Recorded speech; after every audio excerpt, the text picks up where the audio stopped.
Then Bambi knew that want and hardship had come. He saw how much the rain and wind had changed the world. There was no longer a leaf on a tree or a shrub, but all stood there as if violated, their bodies naked for all to see, and they lifted their bare brown limbs to the sky for pity. The grass on the meadow was withered and shortened as if it had sunk into the ground. Even the glade seemed wretched and bare. Since the leaves had fallen, it was no longer possible to lie so well hidden as before. The glade was open on all sides. One day, as a young magpie flew over the meadow, something cold fell white into her eye. When it fell again and again, she felt as if a little veil was drawn across her eye while a small, pale, blinding white flakes danced around her. The magpie hesitated in her flight, fluttered a little, and then soared straight up into the air, in vain. The cold white flakes were everywhere and got into her eyes again. She kept flying straight up, soaring higher and higher. "Don't put yourself out so much, dearie," a cry crowed out from flying above. "Don't put yourself out so much. You can't fly high enough to get outside of these flakes. This is snow." "Snow?" cried the magpie in surprise, struggling against the drizzle. "That's about the size of it," said the crow. "It's winter, and this is snow."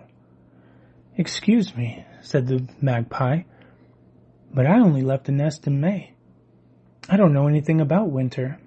"There are plenty in the same boat," the crow replied, "but you'll soon find out."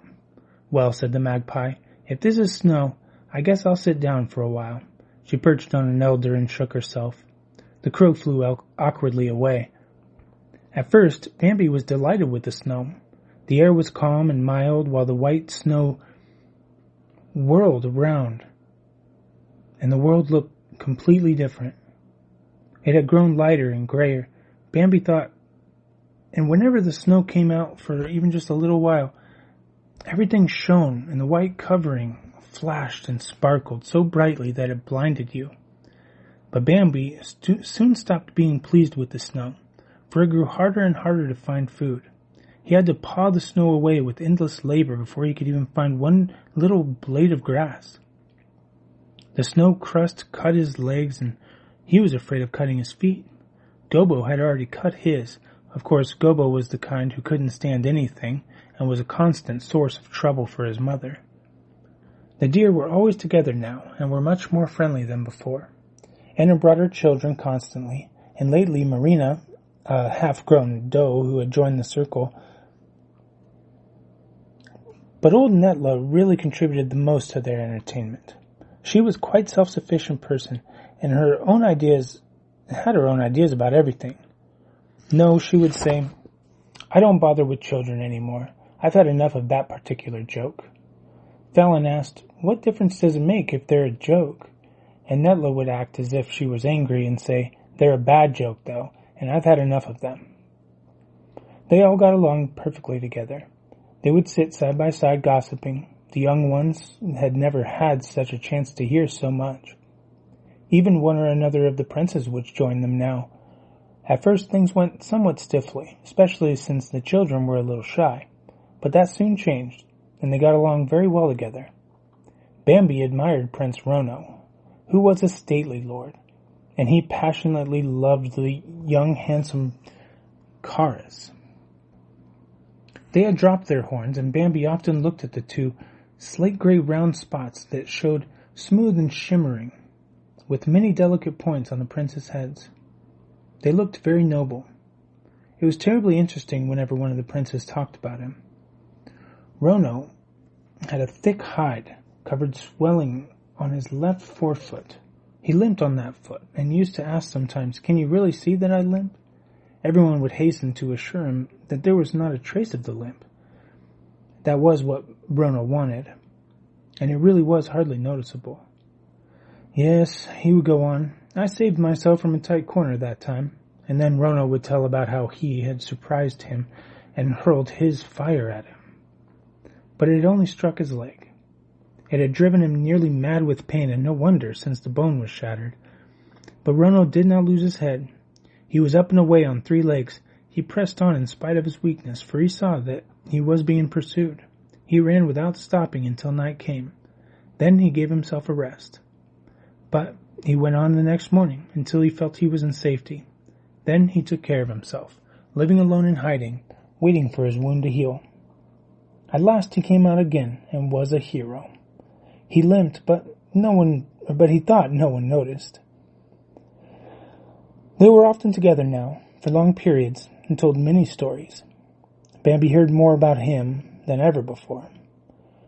They told how terrible he was to look at. No one could bear to look at his pale face. Bambi knew that already from his own experience. They spoke too of his smell, and again Bambi could have spoken if he had not been too well brought up to mix himself up with the elders' conversation.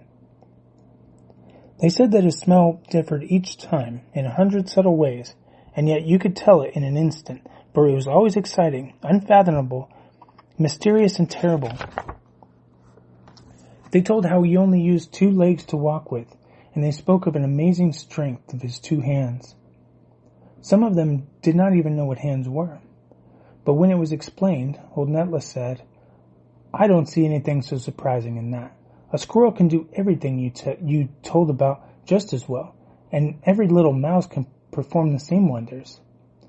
She turned away her head disdainfully. "Oh no," cried the others, and they gave her to understand that those were not the same things at all. But old Netla was not to be cowed. "What about the falcon?" she explained, "and the buzzard, and the owl? They've only got 2 legs.